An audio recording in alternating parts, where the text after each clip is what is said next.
The Venus Project, Teams Peak Seminar, July 24, 2011.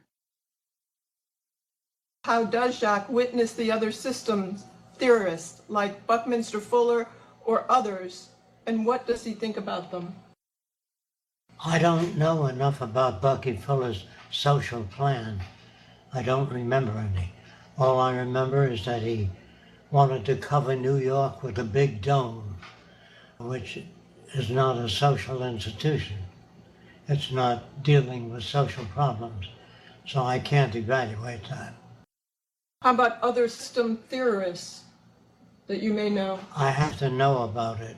I don't know of any other system theorists that include the design for cultures throughout the world. Has the Venus Project a system of raising children that goes beyond the recommended reading list? Could you provide some details about it? Are children going to be raised by the whole community instead, or just their biological parents? Well, actually, at school, they will learn how we relate to nature, how to communicate with one another, how to accept differences without being antagonistic. That is all in the school system. I don't know what parents can teach children. If the parents are better informed, they will utilize the same system that we use in our schools. You know, today they say we have integration, but it's really putting people in proximity of one another, and they really don't deal with the problems that I know of in schools like that today. You're right, Roxanne, because what we do is we integrate the children so they understand how we relate to the environment.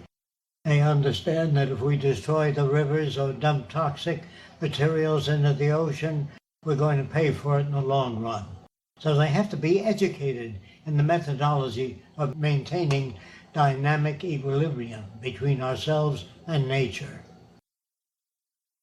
And they would be learning things that help support the resource-based economy in that direction. They wouldn't be learning parasitic professions like lawyers, advertisers, salespeople, business people. That's true, Roxanne. Everything that they learned would be related to the living methods at the time, how to relate to one another, how to avoid arguments, how to avoid depressed feelings, how to deal with people who have a different value system. Okay, next question. Don't you see a major challenge in people willingly giving up their personal properties, for example, their home, during any transition? I don't see people giving up anything. I see that the system breaks down, and that the banks break down, and that the whole economic system goes into a tailspin. In that time, people are not concerned with their factories or their private property. You saw that during the 1929 Depression, didn't you? Yes, I did. During the 1929 Depression, I noticed that people lost their factories, but when they were told that the government was taking over their factories because they hadn't paid taxes on the equipment in years, and the reply was, "We have no orders for material. Take over the factory. We don't care." You can't sell a factory that has no output for production. In other words, if people don't have purchasing power, owning a factory is of no value. How can a system work when some people are not motivated to do their part and others are? Do small groups of people do all the work? Actually, it doesn't take all the people to be convinced. If you really think about it, I would say that our nation is probably carried on the backs of no more than 200 people. The Teslas, the Pasteurs, Louis Pasteur, Edison. Very few people have made major contributions in altering our lifestyle. It doesn't take everybody to be convinced of the Venus Project. It takes very few people to operate the entire economy. What if someone takes advantage of the system? I can't conceive of that. Only during the transition we will have problems. But after the system is established, there's just no place for a takeover. In fact, if you take over, you hurt yourself. What we do is try to benefit all people all over the world. Those patterns of behavior of takeover are really during the monetary system. They do not occur in a resource-based economy. Don't people make the decisions for the machines? How can machines make decisions for people? All we do is program the machines to turn out a certain amount of products, depending on the population in each given area. Machines are in touch with programs that are set in. How many toothbrushes, how much toothpaste, how much hair lotion, whatever it is people need, are pre-programmed and set in on the information area. And the machines are in touch with information. Just like they turn out warplanes today or machine guns based on the amount of soldiers you have in a given area. We use the same methods that industry uses, only more efficient, only on a larger scale. It isn't the machines that make the decisions. The programs are preset for the machines. For example, if you have 7,000 people that need houses, then the machines contact the housing system and indicate how many houses are needed in each given area. That is already known. That's based on the work of the survey committee. When the survey committee tells us we need so much food, so much water, so much clothing, all that is just like the military system or a boat that has 1,000 passengers on the liner. If you have 1,000 passengers, you order so much water, so much food. If you have 2,000 passengers, the people that operate the liner now know just what is needed to handle 2,000 passengers. That's pre-programmed. All that the computers do is carry out the programs which are initiated for them. In the new society, will there be regulations that restrict freedom of choice? No, that's built into the system. I don't know what freedom of choice means, but if you want a certain suit of clothing, you go to the access centers and you can access whatever clothing you want. You cannot take advantage of the system because the system knows what you've taken and knows how long it'll last and how long it takes to get additional clothing. In other words, it has an inventory method so that you can't cross over or do whatever you want to do. It's based on understanding you, your needs, and what you've been requesting in the past. But your choices will be much greater. You'd have access to anything that the society can initiate. A high-energy society. So your choices would be much, much greater than today. It doesn't depend on money. We always say you're as free as your purchasing power today.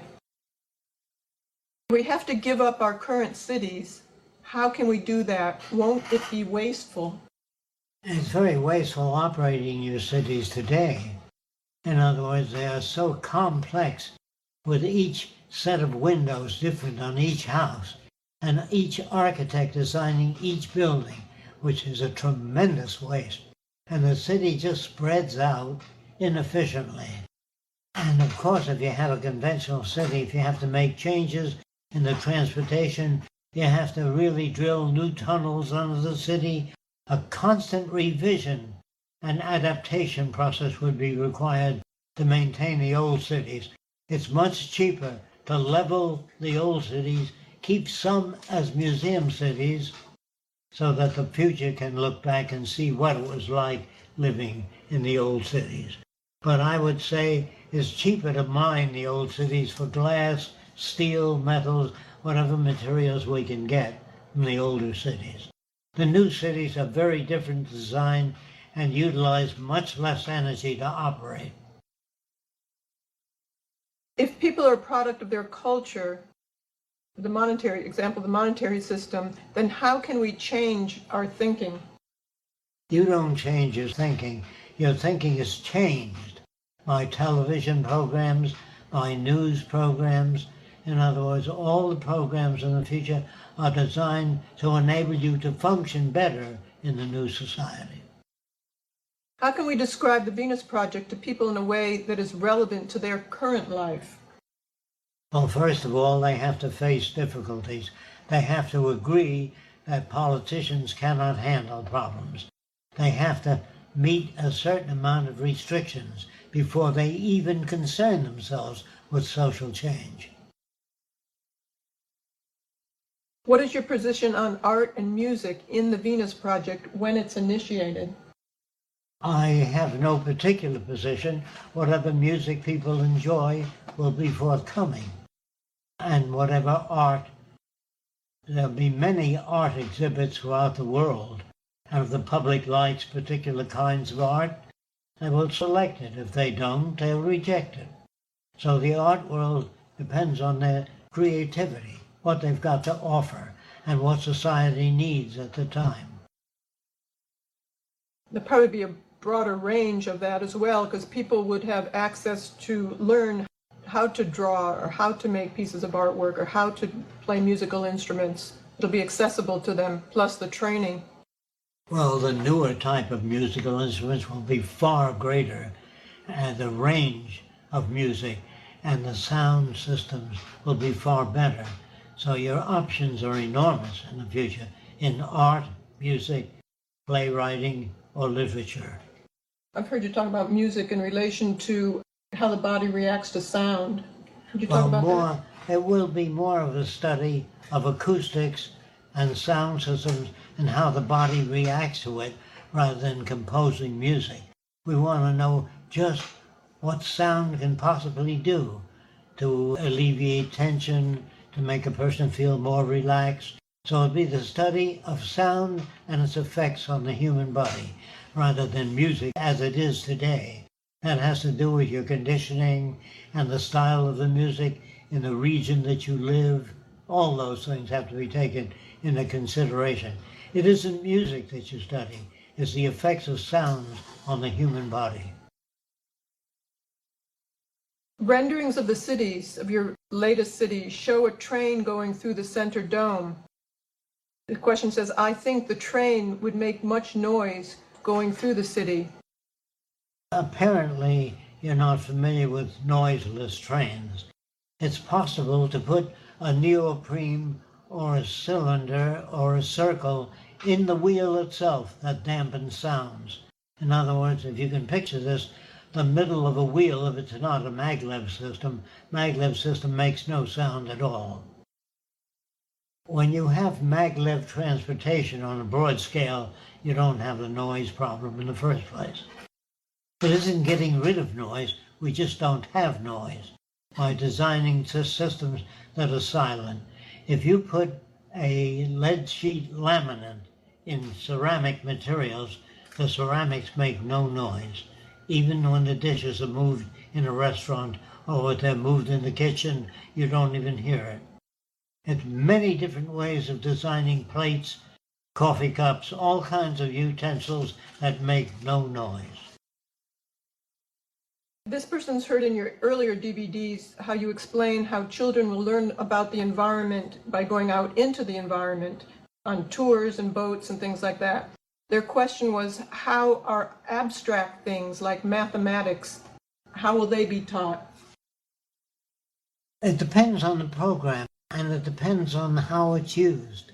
I can't answer that unless you name a specific direction that math is taking. And if it takes a specific direction that's related, I'm not talking about theories, I'm talking about specific math related to the design of bridges, buildings, transportation, space travel, all math related to some physical entity is the kind of math we deal with. Theoretical physics is something entirely different. This is an interesting story. There used to be someone that went to Jacque's early lectures before I was around, and that was like 1976, before that. And he was a sign painter, and Jacque got him interested in science. Yeah, Jacque is whispering, he's also a Catholic. But he got him interested in science, and he went to college looking for other teachers who taught like Jacque did, and he couldn't find any, so he emulated the way Jacque taught. He ended up being a physics teacher. And he wrote a book based on the methods and the way Jacque teaches called Conceptual Physics. And it's in most high school and college physics courses today. And it's something like 13th edition. And I think the last edition, he has a whole page dedicated to Jacque and how he inspired him and how he taught him how to teach physics through conceptualizing and relating it to things in the real world. With faster transportation systems, what modifications would take place if typical wildlife is crossing paths? Most transportation systems are elevated above the ground in particular regions so that wildlife can cross under the transportation systems. And they're also concerned with this in relation to automated machinery and wildlife, or people too, I imagine. I still don't know what the question is. What modifications would take place if wildlife was in front of automated machines? Automated machines are caged off from wildlife so they can't be injured or hurt by the machines.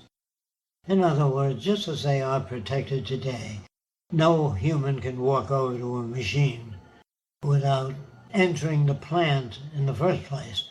And really, all that sort of thing is easy to handle. I see no difficulty in that area at all. Wildlife would not be injured by machines. And if a machine was out in the field, an automated machine, the machine is as smart as the number of sensors that you put into it. So it would stop. It wouldn't just ram into anything in its course. It would stop.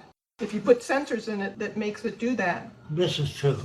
What is needed is sensors in automobiles and all transportation units so that if any form of life or any type of object is within so many feet of that unit, it scans it and puts on the brakes automatically. You can't back your car over a child because there's sensors on back of the car which sense the environment several feet in front of the car and put the brakes on automatically and alert the driver, if he is driving the car, before automatic systems are set in. But even if automatic systems are set in, they have sensors on them, not a single sensor, but several of them on separate circuits. So if one fails, the others take over. I know they're starting to do this in cars now, but you talked about this 50 years ago. I think even on the Larry King show in '74. My current approaches are not having much success. Could you please explain some of your techniques for getting through to people about the Venus Project? Well, I can only tell you about the people that I've encountered. First, you have to understand their value system. If they're religious, see, you have to give me an example of the kind of person. Let's say they're very religious. Then I quote the Bible in which it says, "Thou shalt not kill. Love your enemy. If a man strikes you, turn the other cheek." That all people are brothers and sisters. If they pretend to go along with that concept, then you don't have a problem. If they violate the teachings of Christ or what is in the Bible, "Thou shalt not kill," they will not join the army. They will not take part in military systems. Apparently, I've never met a Christian that is one that behaved that way. And other techniques for people who aren't religious, trying to get through to them? You have to know their values, where they're coming from, and then you have to use a referent, a physical demonstration wherever possible. If you can demonstrate shape memory alloys or materials that they know nothing about, then you can talk to them about application. But if you don't share or demonstrate something, if they have no reference for what you're talking about, they will not understand you. You have to have a physical reference for what you're talking about. What would the Venus Project do with excess nuclear weapons, assuming there are any left? We would do a lot of research on how to break them down and how to find other uses for that material.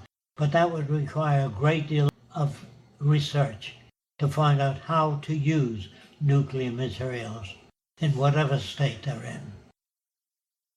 I've heard you talk about an interesting application in terms of purifying waste in hospitals?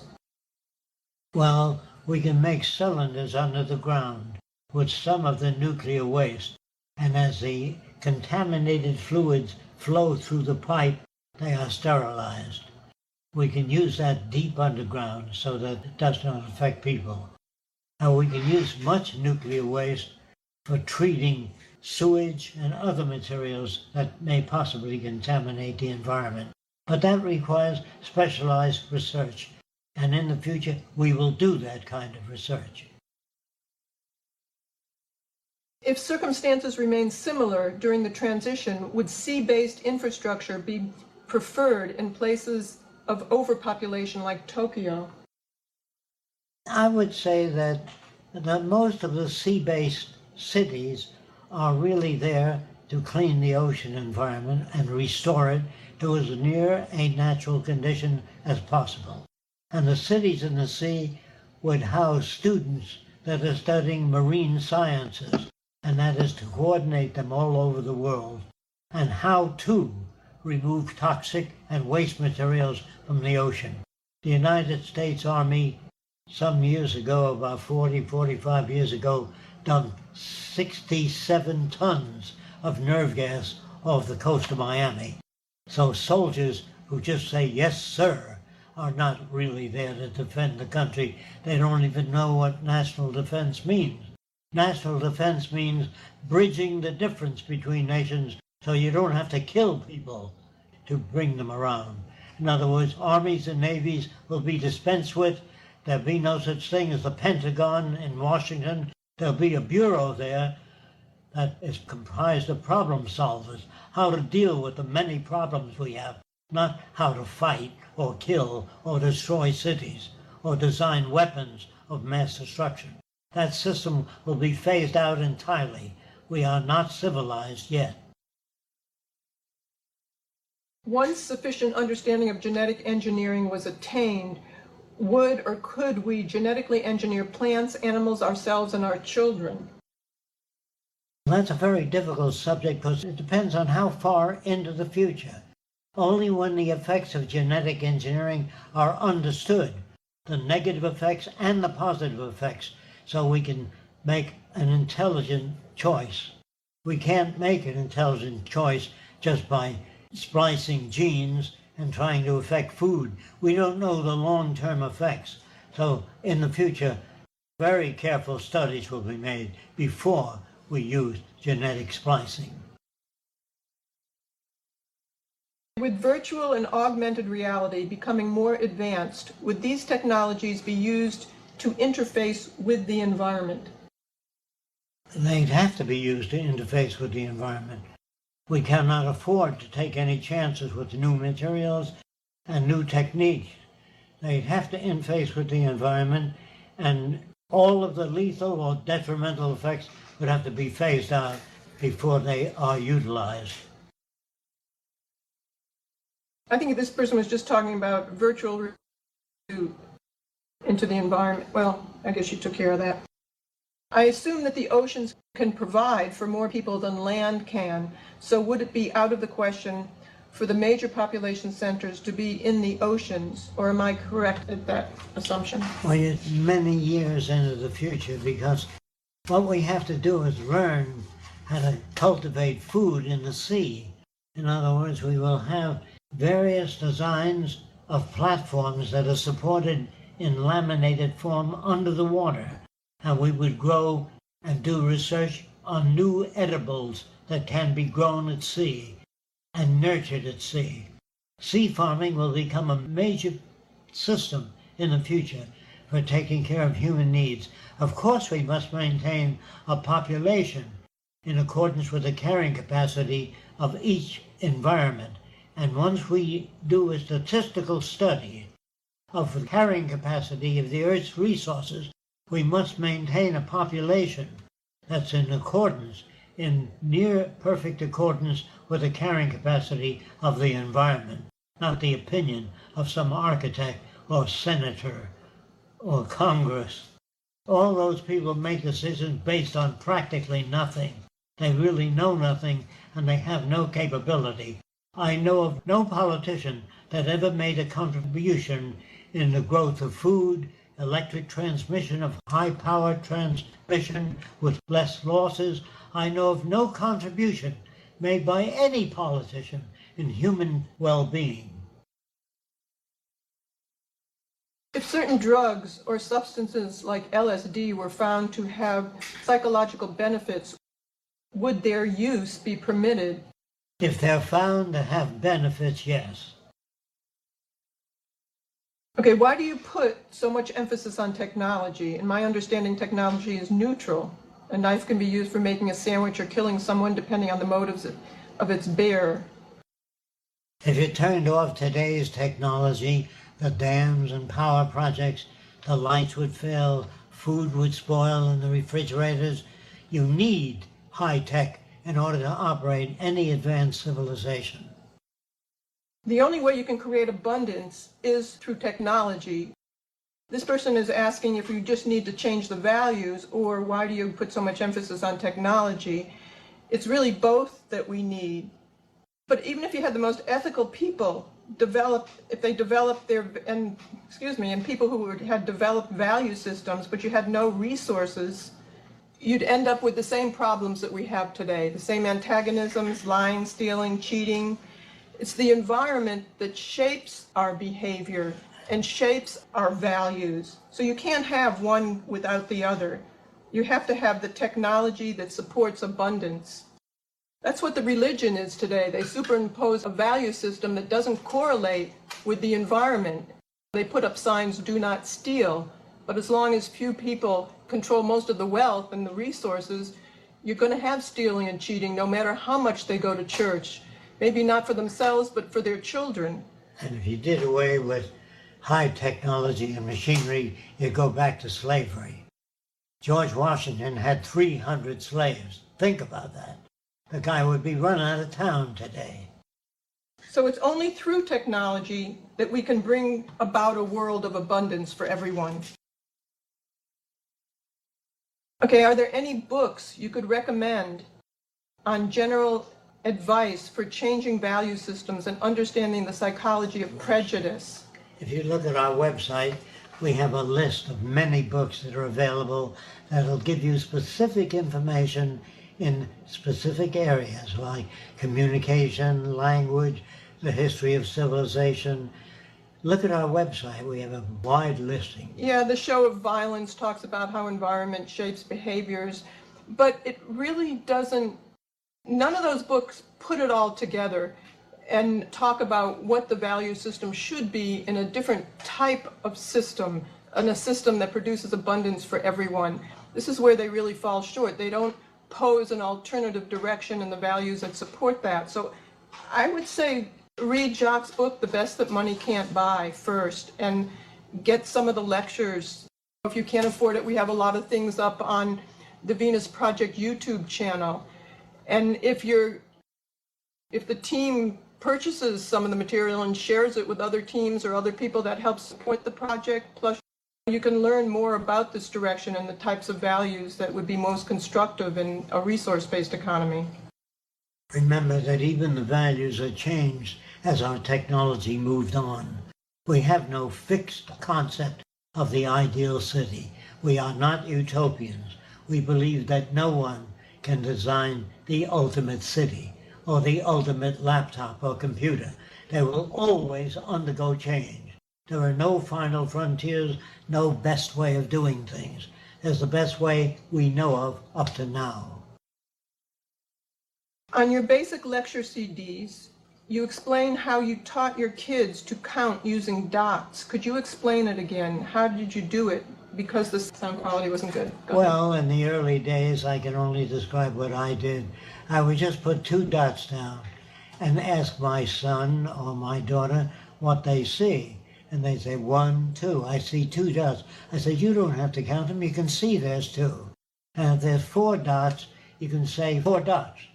And then I could go up to so many dots by slowly increasing the amount of dots so the child could look at it and at a glance say, there's 20 dots without counting them. And that's the way you do it.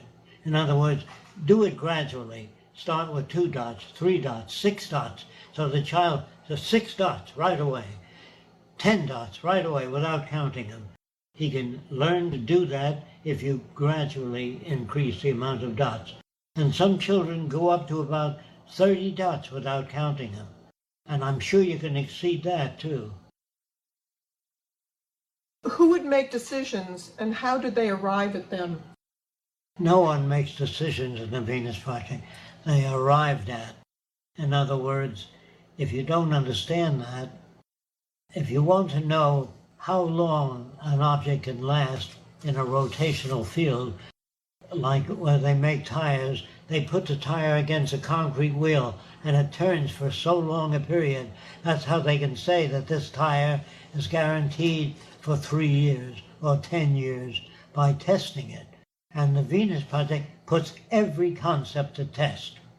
In other words, before we build a dam, we study what are the positive effects of that dam on society and what are the negative effects. You have to have a negative and positive study of any project before you even begin the project, the benefits and the negative aspects. Okay, Jacque talks about establishing the population through education and voluntary birth control. Could you expand on this concept? Yes, if you know that so much land, arable land, and has to have so much water to support a population of a given size. So you just don't build a city. You build a city based upon what the area can provide. If transportation for goods and services are too far from the city, you expend a great deal of energy wasted delivering the goods to the city. So the city should be taken into consideration all the surrounding elements, the production centers and everything else. How much energy does it take to bring material to that city?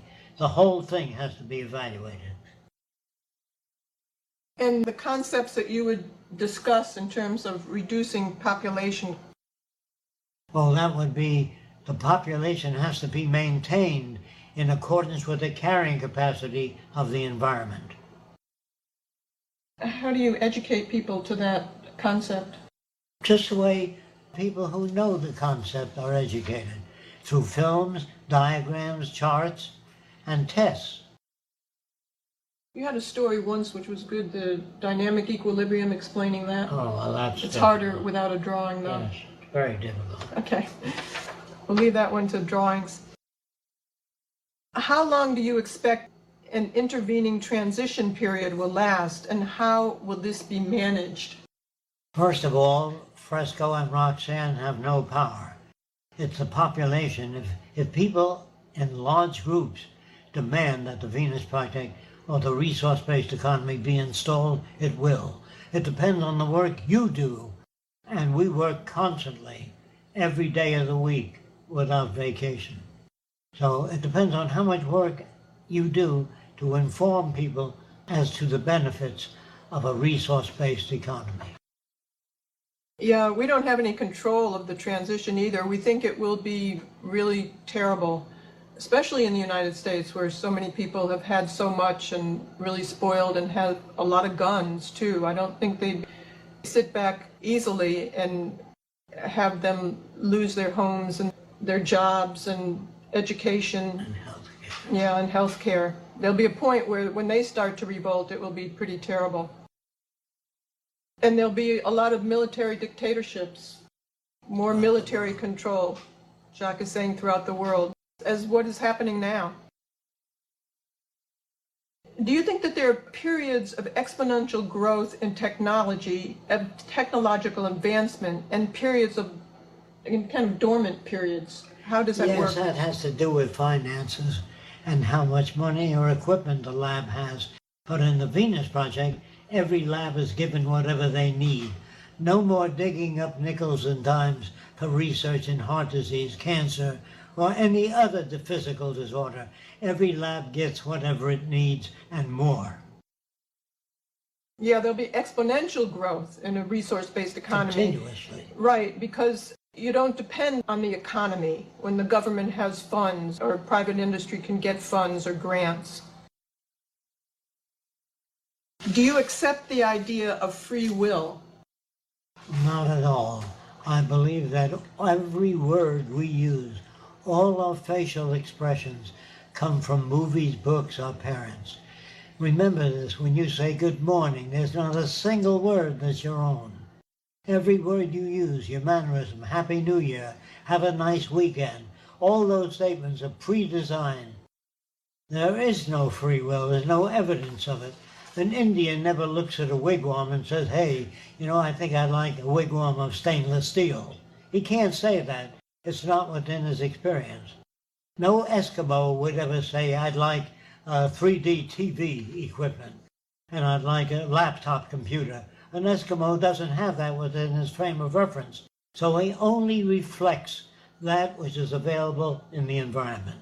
When an American Indian thinks of heaven, they call it the happy hunting ground, where there's lots of animals, lots of straight pieces of wood to make bows and arrows with. They can't think outside of that, of what they've been exposed to. I'd like you to think about that, toss that around. People cannot exceed their environment unless they travel. But if you live in Weehawken County all your life, you're a Weehawkenite. Unless you travel all over the world and study different cultures, social anthropology, social science, behavioral science, you have a broader point from which to draw references from. But if you're just brought up in a limited town and you have a grocery store, all that your brain has is groceries and where to order them from. In other words, you cannot exceed your environment unless you travel or expose yourself to many books and literature. What is a university city? All the cities in the Venus Project would be university cities. You never graduate. You always are updated as to what's new. All your television sets have no commercials. They update you continuously of what's new, what's available, and what we have to do to make substitute materials for those shortages. In other words, whenever there's a shortage of material, we have a lot of labs working on possible alternatives. I think Jacque mentioned the possibility of the first city being built in Brazil. Is there something about Brazil that might make this possible? It's only that Brazil has lots of resources, lots of minerals and mining facilities, an ideal climate for photoelectric generators and wind generators. I would say that it could be done almost anywhere. We do recommend that we start the cities in tropical regions where we can get more photoelectric cells and more wind turbines on the coastlines. We'd have to do areas of study which have been completed. A great deal of this work is already done. There are many points on the Earth today where there is continuous wind, and that's where we'll put our electric generators, our wind turbines. In other words, if you do the survey and complete the survey as to where it would be most efficient to locate energy generating plants, geothermal, wave power, wind power, temperature differential, underwater rivers and streams that can be harnessed to generate electricity. There are many possible sources of energy. It is not limited. It's almost unlimited. And if you can tap the sun, the infrared energy and the ultraviolet rays, and many radiant energy forms which we haven't even begun to examine. And also it would be best to have the land flat for the first city, or many of the cities. Yes, it would require too much energy to level land that is not flat for the design of the first cities. We wouldn't want to do that either. Can you go into detail about how you worked with changing the members of the KKK, the Ku Klux Klan? Oh, well, that is somewhat complex, but I knew a leader in Miami that had a war surplus store. And he talked to me occasionally about the Klan. And he said, Fresco, you're a smart guy. What do you think of the Ku Klux Klan? I said, it's a great organization, but it doesn't go far enough. If you attack, you lose it. If you say it's a great organization, but it doesn't go far enough, they say, what do you mean? You get their ear. Do you understand what I'm saying? You don't attack any custom or social values. You show them a better system. You try to demonstrate it, a better system of how they will be better off in the new system.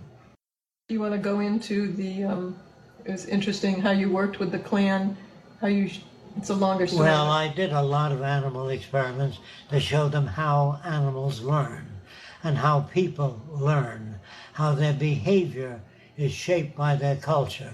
Once they understand that, they no longer hate people. If you understand any child in any country was brought up as a baby in Nazi Germany, they'd be a Nazi. If they were only exposed to the viewpoints of guys like Adolf Hitler. If you were brought up in France, you'd speak like a Frenchman. You'd have all the facial expressions of a Frenchman. If you're brought up in Sweden, you'd think like a Swede. If you take a Swedish baby and bring him up in Israel, he'd behave like an Israeli. That the environment really shapes behavior. If you're not sure of that, get hold of some elementary books on human behavior. Can you go over the stories that you did with the picture? You pulled out the picture and showed them.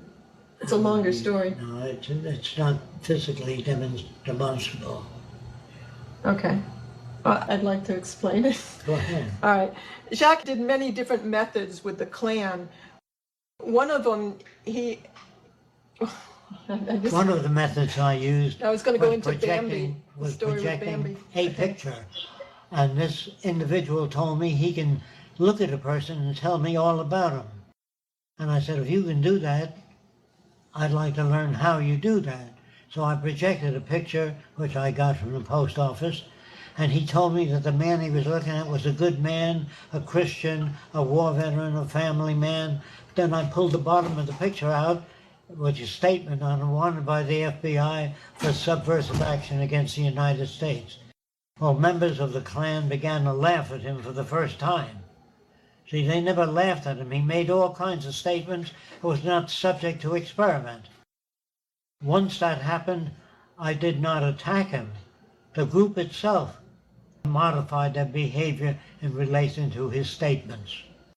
In other words, you have to take the time out to verify your conclusions. Another example Jacque did was that he had a record that he played, and he asked Lou to tell him everything about the person who was talking. And he had an Oxford accent and spoke very well about science and aeronautics. And Lou would go on and say how much he was a very smart white man with glasses and white hair, went to school, very well educated, and went on and on. And after a while, when Lou really dug himself in the ground, then Jacque pulled out a picture of this person talking, and he was a black man raised in England. And so they all laughed at him. They all laughed at Lou.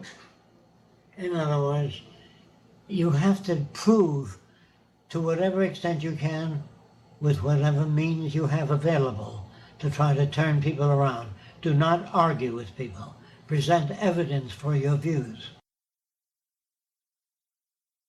And then somebody else is asking, what is the immaculate pig? The immaculate pig is a condition which I set up in which I conditioned a pig to put dirty rags into a wastebasket to clean up the environment. And then the pig would change his dirty bedsheet. The bedsheet was covered over 2 rollers and moved like a tractor. There was a wheel at the end, which the pig learned to get up and turn that wheel. That changed his dirty bedsheet. Then I had the pig walk under a hose bent like the letter U, and there were little wires sticking down from the top which scratched the pig's back. He liked his back scratched, so he went up and back about 10 times. And then when he learned to do that, I put a jar of water and soap up so it turned on the shower when he walked underneath it.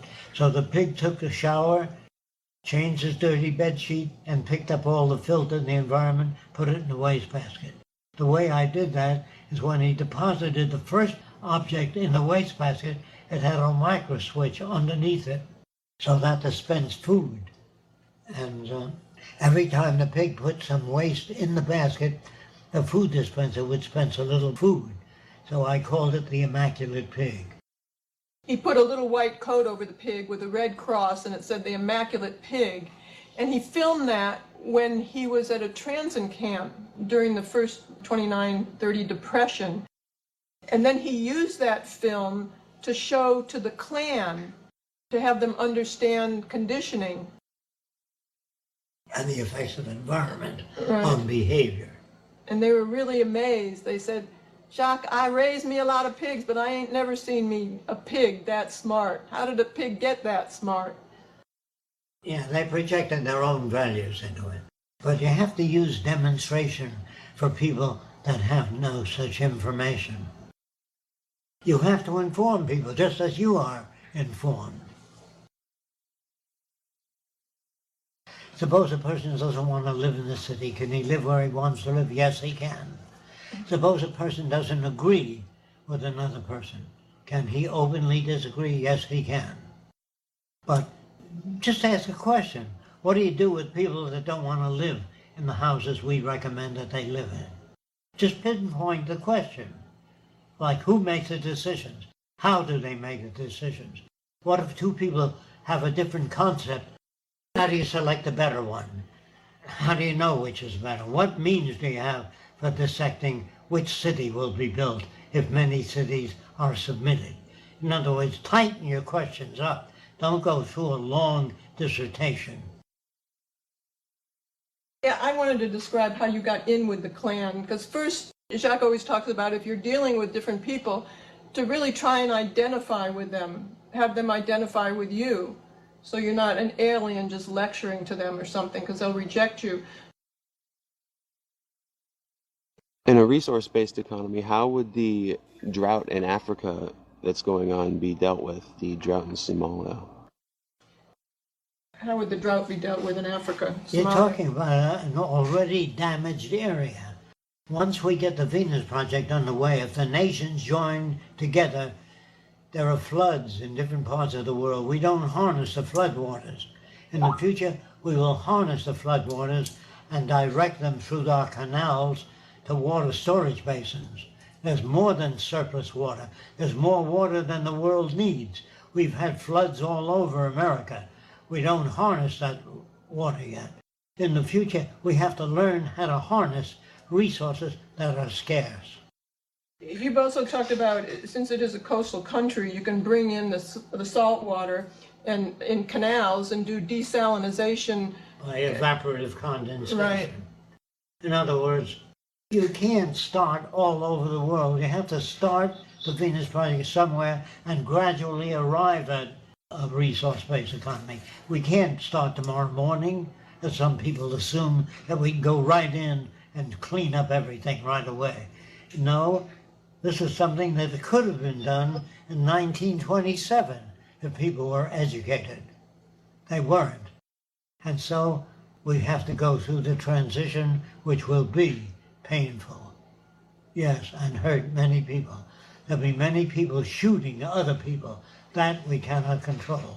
The transition will be rough. Jacque, you talk about a lot about associative memory in your lectures. So is the ability to make associative memories what defines the intelligence of an individual, or are there other attributes? He's asking, you talk about associative memory. Is that the ability to define intellect in people, or are there other attributes? By associative memory, let me tell you what I mean by it, so you don't go off in some other direction. If a woman sees a new flower that looks like a rose, but the only difference is it has black spots on it.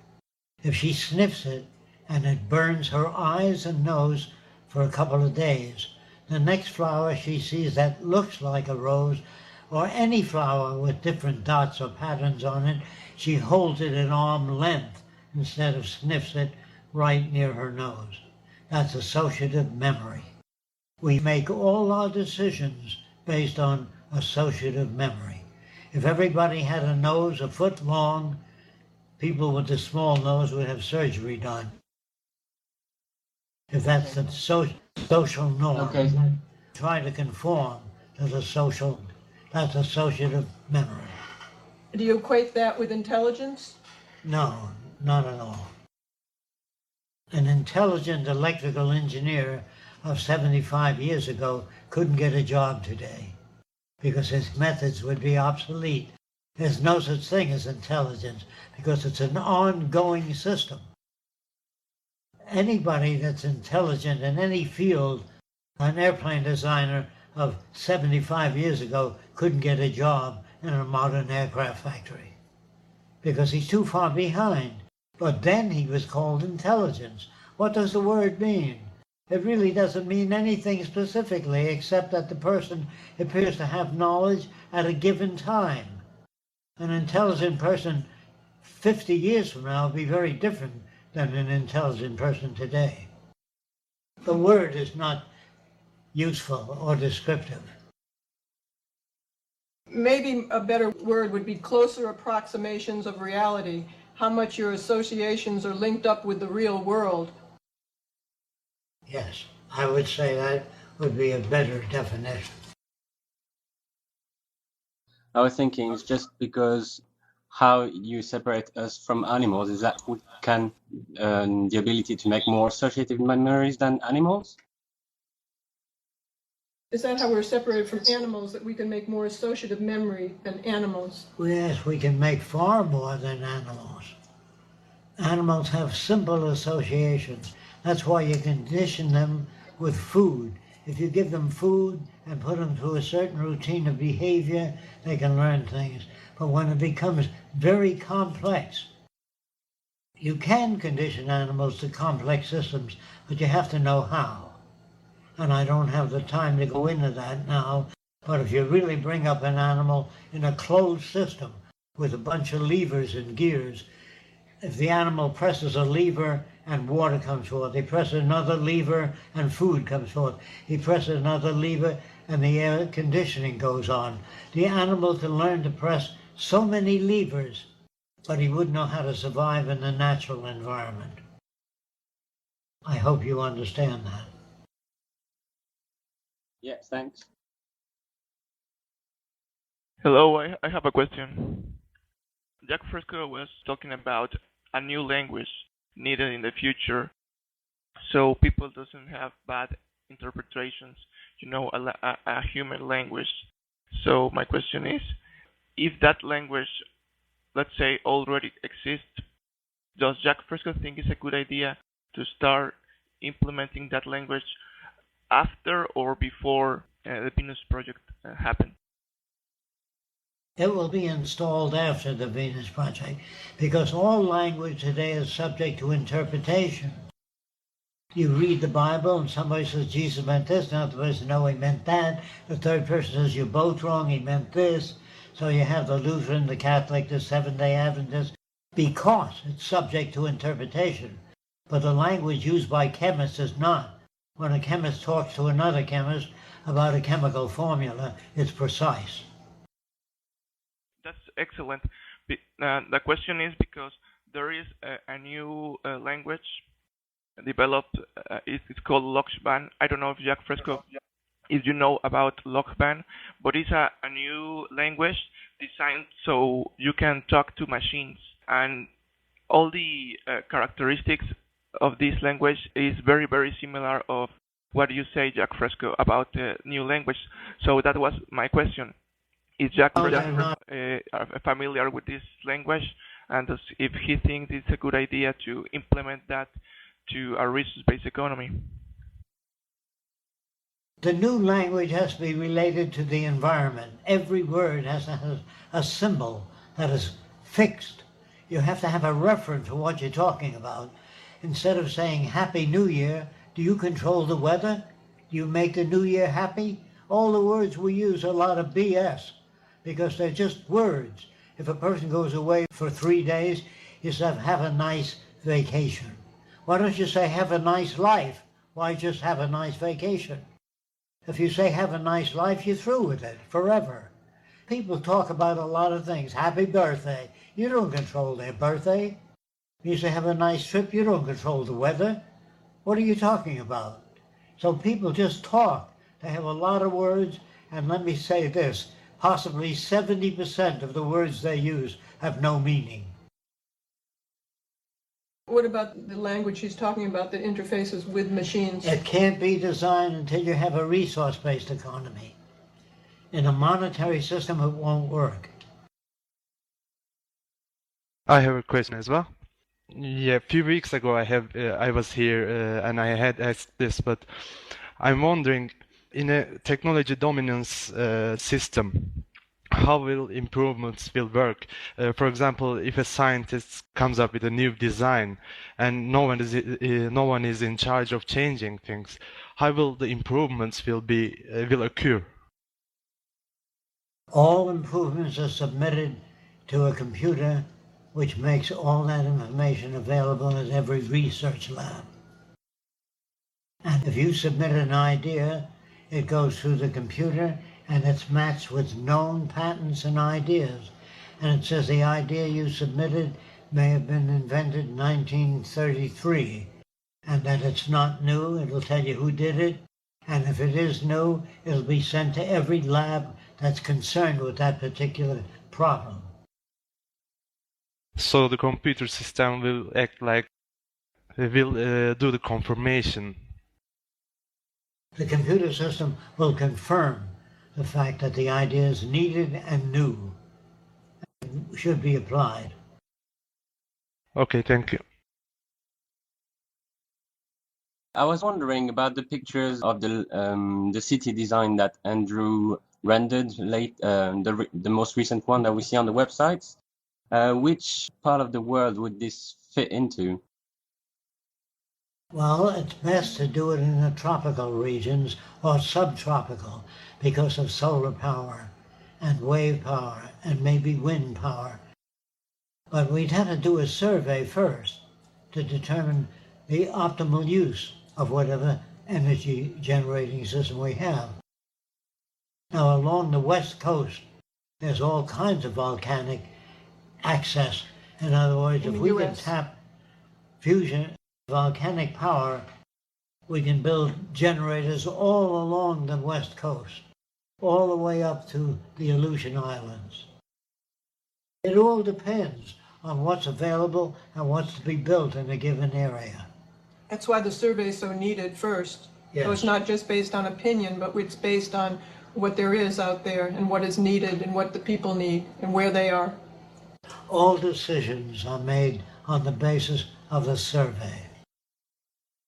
All the shortages are determined on the basis of the survey. How many hospitals do we build? How many cases of heart disease are there? How many cases of cancer? How much research is given to each project? Depends on how extensive the damage is or a new disease that may occur.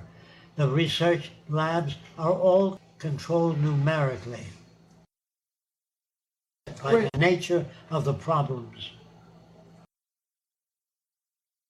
Okay, I guess we'll wrap it up this week. We really appreciate your questions and that you're interested in listening to the answers, so keep them coming if you'd like. Thank you very much. I appreciate you guys and the work that you're doing. And please, there are no questions that I would not want to answer. So don't hesitate. Ask any questions you will. Thanks to everyone for coming. Thanks, Thank you. Jacque and Roxanne. We'll see you next week.